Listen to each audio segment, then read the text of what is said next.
The assessment. The Galactic Alliance's Strategic Assessment Chamber had never been this quiet. High Counselor Zexra, their most experienced analyst of emerging civilizations, stood motionless before the curved display showing Earth's latest conflict resolution statistics. Their outer membrane rippled with concern as they processed the data for the fourth time. "This cannot be correct," Zexra finally announced, their translator struggling to convey the mix of disbelief and worry in their harmonic voice. "Run the simulations again." The chamber's AI complied, and once more, the same pattern emerged. Unlike any other species in recorded history, humans showed an exponential increase in effectiveness during sustained conflicts. Where others would wear down, humans grew stronger. Where others would break, humans adapted. Where others would surrender, humans innovated. The data painted a disturbing picture. In every documented case of human warfare, from their earliest tribal conflicts to their recent skirmishes with pirate groups in the Outer Rim, humans displayed an almost supernatural ability to transform defeat into victory. They didn't just fight harder when cornered. They fought smarter, faster, and with a creativity that defied conventional military doctrine. "Show me the Proxima incident," Zexra commanded. The display shifted to footage from 3 cycles ago, when a human merchant vessel was ambushed by Drachnid raiders. Standard protocol suggested immediate surrender. The Drachnids had disabled their engines and outnumbered them 4-1. Instead, the humans had converted their cargo hold into a makeshift electromagnetic pulse generator, using their own ship's power core as bait. When the Drachnids moved in for the kill, the humans triggered their improvised weapon, disabled all 4 enemy ships, and proceeded to board and capture them using nothing but mining equipment and pressure suits. "Fascinating and terrifying," commented Council Member Ilex, their crystalline form refracting light in patterns that indicated deep concern.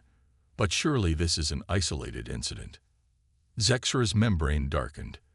"That's what makes this assessment so crucial. It's not isolated. Humans don't just get lucky. They systematically turn disadvantages into advantages. They learn from every defeat, adapt to every strategy used against them, and emerge stronger than before." The display shifted again, showing dozens of similar incidents. A human colony cut off from supply lines had developed entirely new agricultural techniques in weeks. A stranded human exploration team had built a subspace communicator from mining equipment and scrap metal. A single human ship, cornered by a superior force, had used an asteroid field as an improvised weapon system. "The pattern is clear," Zexra continued. "Humans possess an almost pathological inability to accept defeat. They view limitations not as obstacles, but as challenges to overcome. And most concerning of all, they share their innovations freely among themselves. Each victory, each adaptation, becomes part of their collective knowledge." The council chamber erupted in concerned murmurs. The implications were staggering. Most species in the Alliance developed along predictable lines, their military and technological progress following well-established patterns. Humans, it seemed, thrived on breaking patterns. "There's more," Zexra added, their membrane now almost black with worry. "We've detected a disturbing trend in their response times. With each new conflict, they adapt faster. What took them years during their early history now takes them days or even hours. They're not just learning. They're learning how to learn better." The display showed a final graph, one that made several council members emit involuntary stress hormones. It tracked the time between human forces encountering a new threat and developing an effective countermeasure. The curve wasn't just declining. It was approaching theoretical limits of technological adaptation. "Our conclusion is unavoidable," Zexra stated. "Under no circumstances can we allow humans to initiate a large-scale conflict. If they do, if they have time to prepare, to plan, to set the terms of engagement, we cannot predict the outcome. Their potential for adaptation appears to be virtually unlimited." High Counselor Vin, the eldest among them, raised a limb for attention. "Then what do you suggest? We cannot simply ignore their existence or prevent their natural expansion. None of them realized they had just made the worst possible mistake. In their effort to prevent humans from starting a war, they had initiated a sequence of events that would demonstrate exactly why humans should never be backed into a corner. As the council concluded their session, a junior analyst approached Zexra with a datapad. "High Counselor, we've detected unusual activity in human space. Their research vessels are being recalled, their merchant ships are altering their routes, and their communications have become more encrypted than usual." Zexra dismissed the concern. "Expected reactions to our new regulatory framework. They'll adapt to the restrictions as all species do. But humans, as the galaxy would soon learn, never adapted quite the way anyone expected." Breaking point. Admiral Sarah Chen stood at the viewport of the Earth Defense Force Command Center, her reflection ghosting against the backdrop of stars. The holographic display before her showed the smoldering remains of Research Station Omega, humanity's most advanced deep space facility. 73 scientists dead. Decades of research destroyed. All made to look like an unfortunate accident. But Chen knew better. The attack patterns were too precise, the timing too convenient. This wasn't an accident. It was a message. "Play it again," she ordered. The AI complied, showing the sequence of events that led to the station's destruction. 3 malfunctioning automated cargo vessels, supposedly off course due to a navigation error, had collided with the station's primary support structures. The resulting cascade of failures had been mathematically perfect. "They're testing us," Lieutenant Commander Jackson said from his station, "seeing how we'll respond." Chen's lips curved into a slight smile that held no warmth. "Oh, they know exactly how we'll respond. They expect diplomatic protests, formal investigations, maybe some token sanctions." She turned to face the assembled command staff. "They expect us to play by their rules." The room fell silent. Everyone present knew what those rules meant. The Galactic Alliance's complex web of regulations and restrictions had been slowly tightening around Earth for the past 5 years. Each new safety measure and regulatory requirement had further limited humanity's ability to expand, to trade, to develop. "Display the pattern recognition analysis," Chen commanded. The holographic display shifted, showing a complex web of seemingly unrelated events. Trade route disruptions, communication delays, resource shortages, technological accidents.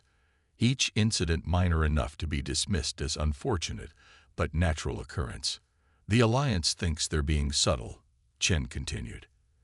"They think we haven't noticed the pattern. More importantly, they think we're just another young species that can be contained and controlled through bureaucratic pressure." She gestured, and the display changed again, showing the locations of Earth's hidden shipyards, the ones that officially didn't exist. "What they don't understand is that humanity has been preparing for this moment since we first looked up at the stars. We knew that one day someone would try to cage us." Commander Sarah Rodriguez, head of Special Operations, stepped forward. "The Prometheus Protocol." Chen nodded. "Initiated as of now. All cells are authorized to proceed with Phase 1. The command staff straightened in their seats. The Prometheus Protocol wasn't just a contingency plan. It was humanity's answer to the question that had haunted them since they discovered they weren't alone in the universe. What happens when the galaxy decides you're too dangerous to be free? "Begin the broadcast," Chen ordered. Across Earth and every human colony, displays flickered to life. The message was simple, delivered in every human language. "Protocol Prometheus is now active. This is not a drill." All across human space, hidden facilities began to power up. Automated factories shifted production lines. Research labs unsealed classified projects. Military units activated sleeper protocols. But there were no massive fleet movements, no obvious military buildups. That's not how humanity had chosen to fight this war. In the Galactic Alliance's monitoring stations, everything appeared normal. Human ships continued their usual routes.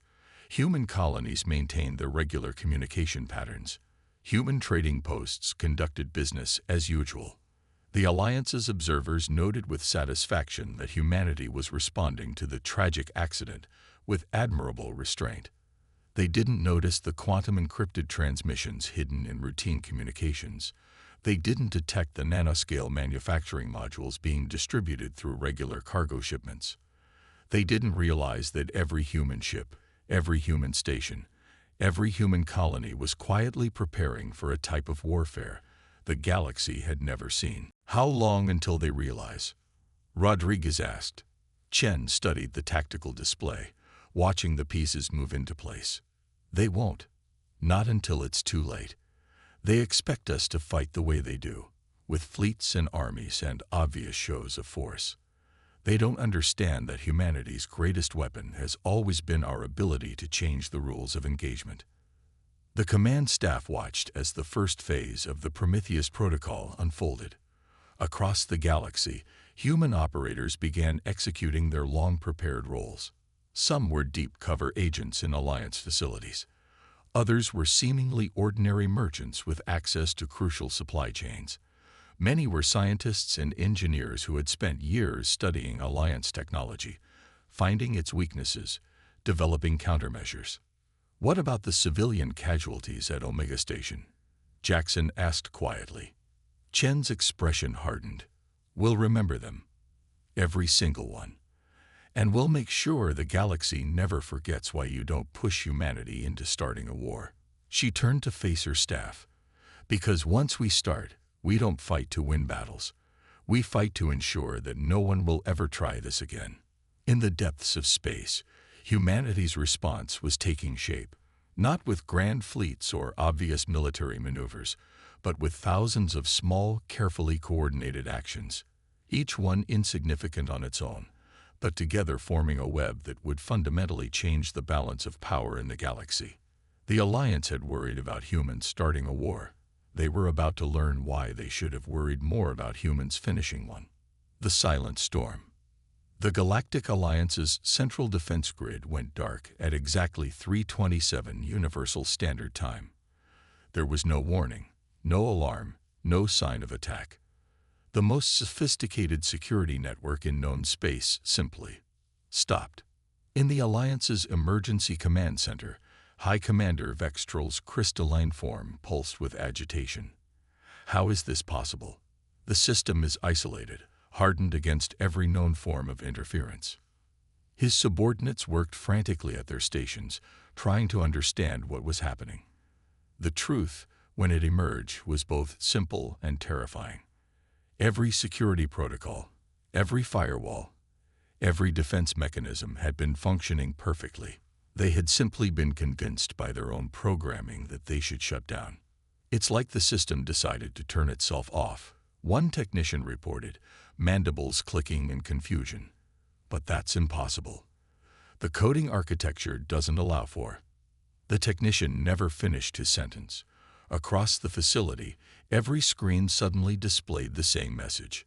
Thank you for participating in humanity's demonstration of parallel systems theory. On Earth, in a bunker deep beneath the Pacific Ocean, Dr. Maya Patel smiled as she watched the chaos unfold through quantum-entangled feeds. Her team of programmers hadn't tried to break the Alliance's security. They had spent years teaching it to break itself. Phase 2 is ready, she reported to Admiral Chen. They're blind in exactly the ways we need them to be. Across Alliance space, carefully planted human agents began their work. They weren't soldiers or saboteurs in any traditional sense. They were teachers, merchants, maintenance workers, people who had spent years building trust, understanding systems, and positioning themselves where they could be most effective. In the Centauri Trading Hub, a human merchant who had spent 5 years building a reputation for selling luxury goods activated a device hidden in his inventory. The hub's gravity control systems began experiencing subtle, unpredictable fluctuations, nothing dangerous, but enough to make docking procedures problematic. On Proxima Station, a human maintenance contractor introduced a series of microscopic manufacturing robots into the station's recycling system. Within hours, critical components began experiencing mysterious failures, each one minor enough to be dismissed as normal wear and tear.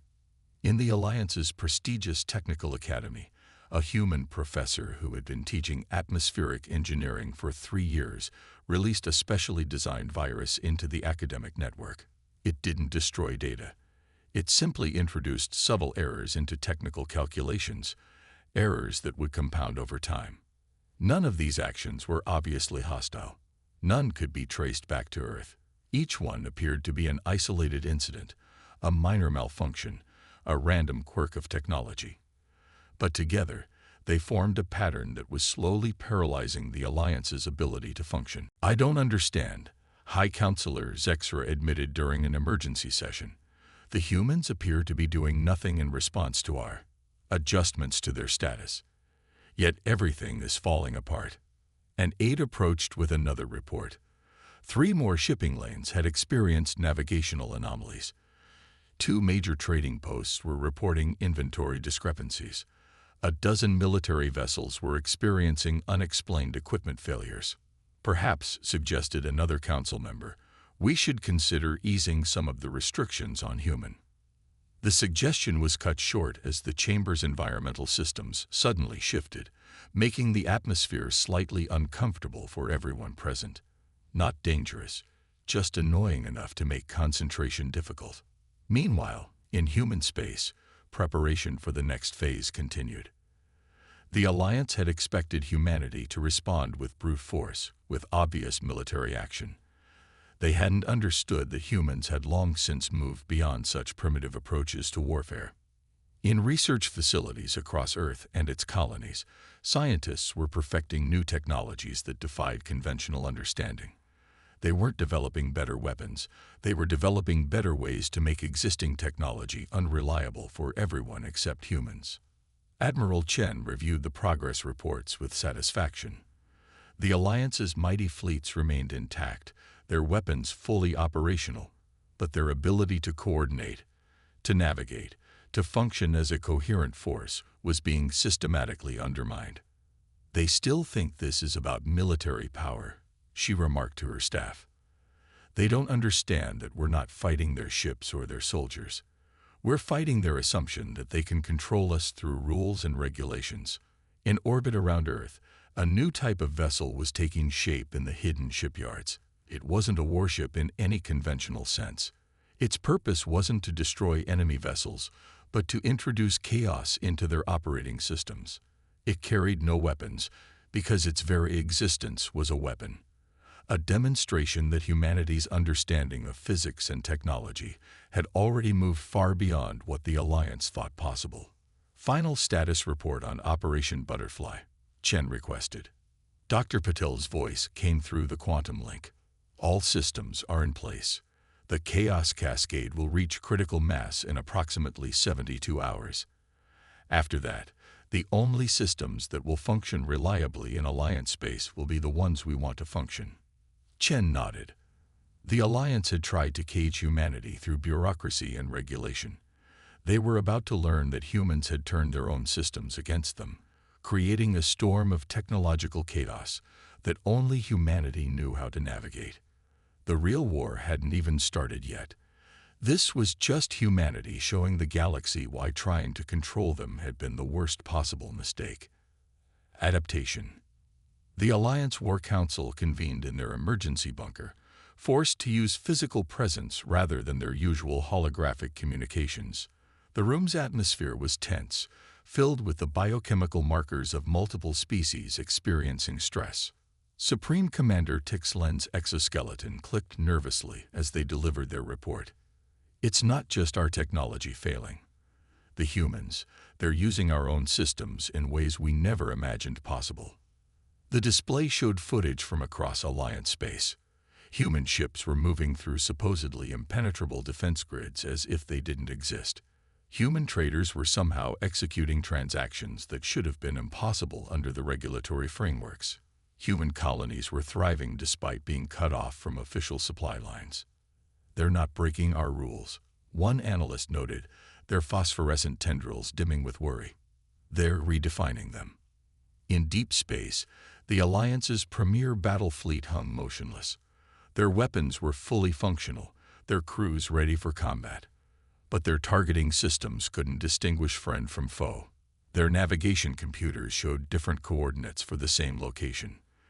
Their communication systems worked perfectly, except when they needed to coordinate an attack. Admiral Sarah Chen watched the confusion unfold from the bridge of the EFSS Prometheus, humanity's first Chaos-class vessel. The ship looked conventional enough from the outside, but its internal systems represented a fundamental reimagining of how technology could work. "Status report on Operation Paradigm Shift," she commanded. Dr. Patel's voice came through their quantum-encrypted channel.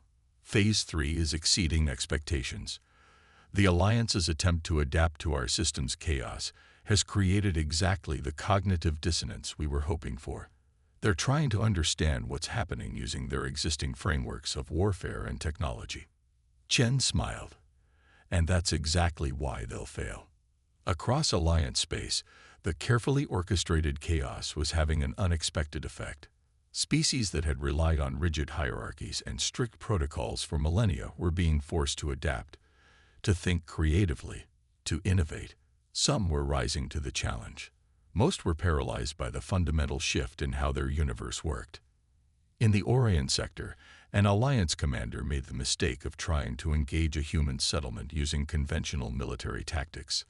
Their ships arrived in perfect formation, weapons charged, ready to demonstrate the consequences of defying Alliance authority. They found the settlement apparently defenseless. No weapons, no shields, no military presence at all.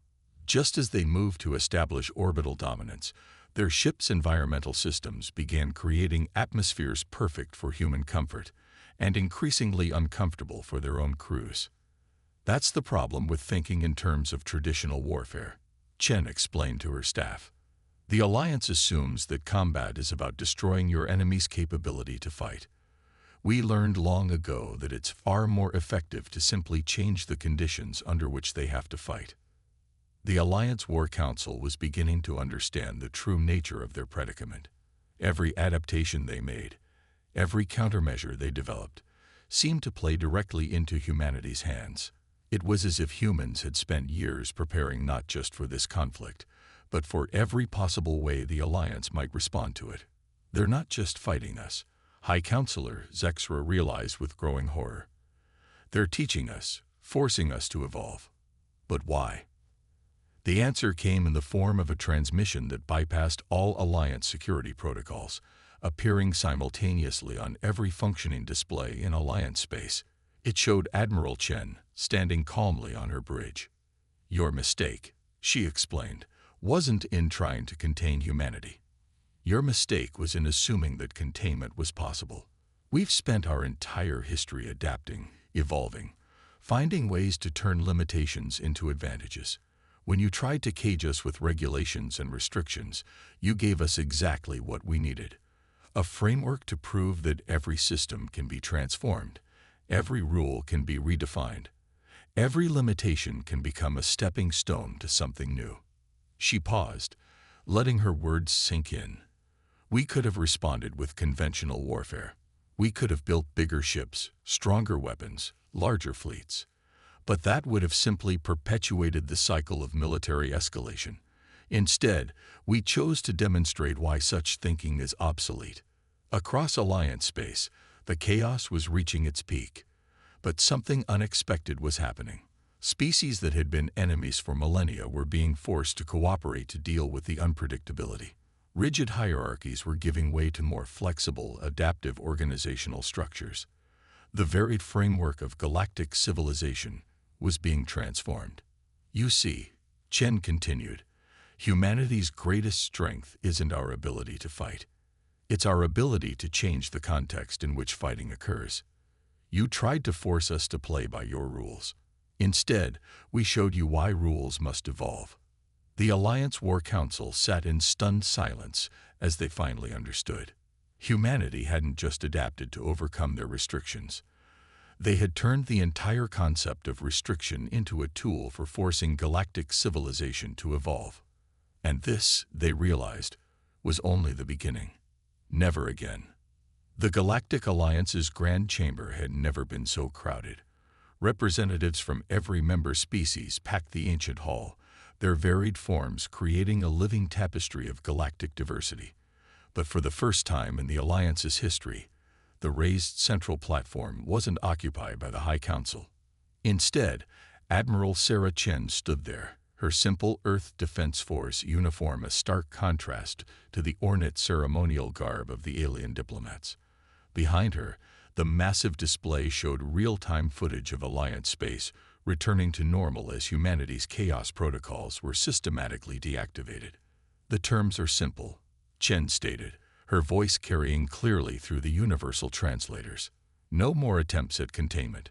No more hidden restrictions. No more fear-based policies." High Counselor Zexra's membrane rippled with a complex mix of emotions.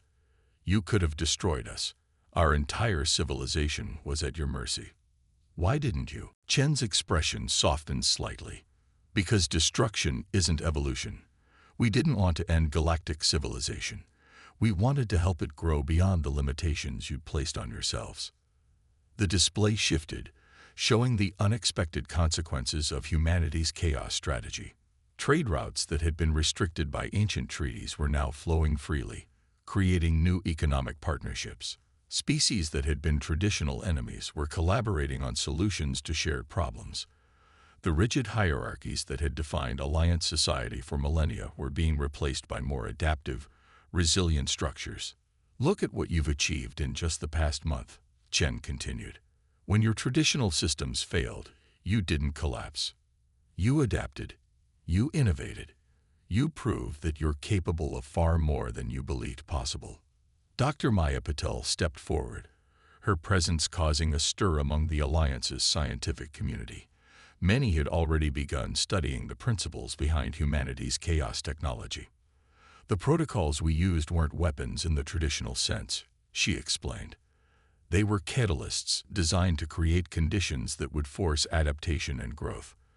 The fact that you're all here, ready to negotiate new terms of cooperation rather than seeking revenge, proves that our approach was correct." The chamber erupted in a cacophony of discussion, translation devices struggling to keep up with the multiple simultaneous conversations. Some representatives were arguing for immediate adoption of human technological principles. Others were proposing new frameworks for interspecies cooperation. A few were still trying to process how thoroughly humanity had transformed the galactic status quo. Admiral Chen raised her hand, and the chamber fell silent, not through any technological means, but through the sheer presence she commanded. "We understand your fear," she said. "Humanity's potential for adaptation and innovation frightens you. But ask yourselves, what could we achieve together if we replaced fear with collaboration?" The display changed again, showing designs for joint human alliance research facilities, plans for integrated defense systems, proposals for shared technological development. This wasn't just a peace offering, it was an invitation to fundamental change. "Your attempt to contain us forced us to demonstrate why containment itself is an obsolete concept," Chen continued. "Now we're offering you a choice. Continue thinking in terms of restrictions and control, or join us in exploring what's possible when we embrace adaptation and growth." In the weeks that followed, the galaxy underwent changes that would have been unimaginable just months before. The Alliance's restrictive regulatory framework was replaced by adaptive protocols that encouraged innovation while maintaining stability. Human chaos technology was gradually integrated into galactic infrastructure, not as a weapon, but as a tool for promoting resilience and adaptation. But perhaps the most profound change was in how the galaxy viewed humanity. The species that had been feared for their unpredictability became valued for their ability to catalyze positive change. The very qualities that the Alliance had tried to contain, humanity's creativity, adaptability, and determination, became the foundation for a new era of galactic development. In Earth's Deep Space Command Center, Admiral Chen stood with her staff, watching the transformation unfold. "Was this the plan all along?" Lieutenant Commander Jackson asked. "To force the entire galaxy to evolve." Chen smiled. The plan was to show them why trying to contain evolution itself is futile. Humanity isn't dangerous because we're powerful. We're dangerous because we understand that true power lies in the ability to transform limitations into opportunities. She turned to face the stars, where human and alliance ships now moved freely together through space. They wanted to make sure humans never started a war, she mused. Instead, we showed them why the next stage of galactic civilization requires us to move beyond the very concept of war. In the Galactic Alliance's archives, a new directive was filed, replacing the old human containment protocol. Its title was simple: Partnership for Galactic Evolution, and its first principle, written in every known language, read, "Never attempt to contain that which exists to catalyze change. Instead, learn to evolve with it." The galaxy had learned its lesson. Humanity hadn't just won a war. They had transformed the very nature of conflict and cooperation in galactic civilization, and they had done it not through destruction, but through the very quality that made humans unique: their ability to turn any attempt to limit them into an opportunity for universal growth. The end of this crisis marked the beginning of a new era, and somewhere in the vast expanse of space, countless young civilizations were about to discover that the galaxy they would one day join was far more interesting and far more adaptable than anyone had ever imagined possible.